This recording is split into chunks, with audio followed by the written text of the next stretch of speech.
Marvel Studios' Shang-Chi and the Legend of the Ten Rings introduces some of the newest, most dynamic artifacts in the Marvel Cinematic Universe. The Ten Rings. So I'm getting the inside scoop from VFX Supervisor Christopher Townsend. Hey, Chris. Hey, how you doing? All right, Chris, let's get into it. Now, what was the process of reimagining the look and the powers of the Ten Rings? One of the interesting aspects of obviously this film are the Ten Rings and their powers.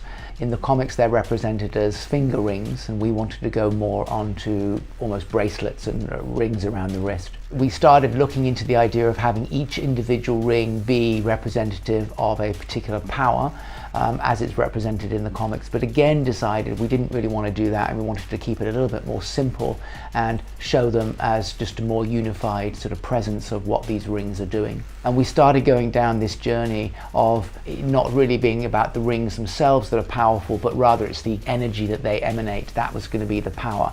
Right, so once you have that look and movement, how do you then communicate that with the performers on set? Do you give them something that they can actually physically wear?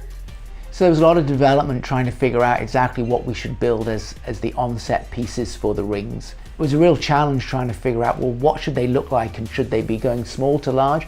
And eventually we decided that they would need to be changing and animating. So for the vast majority of the shots that you'll see the rings, even when they're just rattling around on his wrists, they're actually fully computer generated. The rings are so dynamic, especially because they emit a different color dependent on who's wielding them. What was the process of choosing which character would wield which color? So trying to find the correct colors for Shang-Chi when he uses the rings and for Wenwu when he uses the rings was kind of tricky. Coming down to color specifically, we ended up with the golds for Shang-Chi and sort of a purplish blue for Wenwu as our sort of two key colors.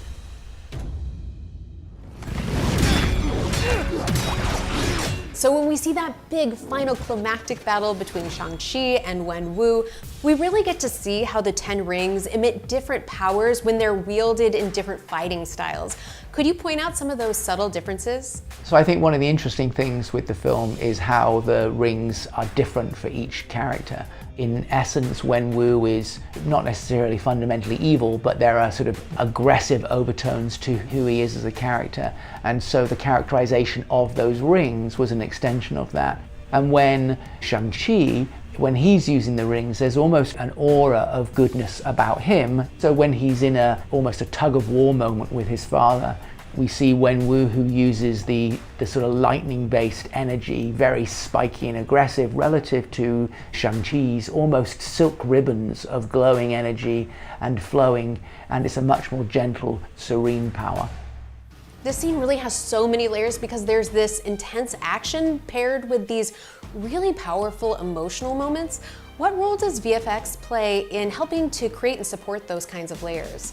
So we use a lot of what we would call pre-visualization, where we will try and figure or plan out a particular scene so that we know exactly where it's going to end up. We also, in this case, used a lot of stunt viz. So the stunt team would go away and they would enact the entire sequence. And once you've figured out what the move is, you're then also at the same time figuring out what the camera is doing and how the camera reacts to the stunts and how it reacts to the stunts with the visual effects that are ultimately placed on it. Once you've actually finished photographing in principal photography and you've got these particular, stunt fights, the sequences, it's then our task to start assembling it and putting it into the scene. The world itself doesn't exist. It's a fully computer-generated world for a lot of this stuff, particularly when you're out on what we call the Mountain of Souls in front of the gate. So we've already planned it and we've prepped it so that everyone knows exactly what it's going to feel like, but we ultimately ended up replacing all of it.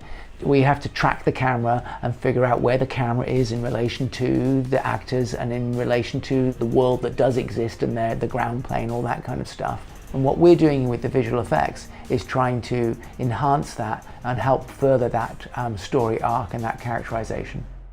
It really is such an awesome ride. What do you hope that fans feel when they walk away from that film? I hope that when the fans have watched the film that they come away thinking that not only they had a really good ride, that they've seen some incredible fights, but that ultimately it's about relationships and it's about love and family. It's just got so much going on, and I think it's really exciting to be working on a film that has so many different touch points that hopefully an audience can get excited about. Oh, thank you so much, Chris. And of course, everyone go see Marvel Studios' Shang-Chi and the Legend of the Ten Rings in theaters now.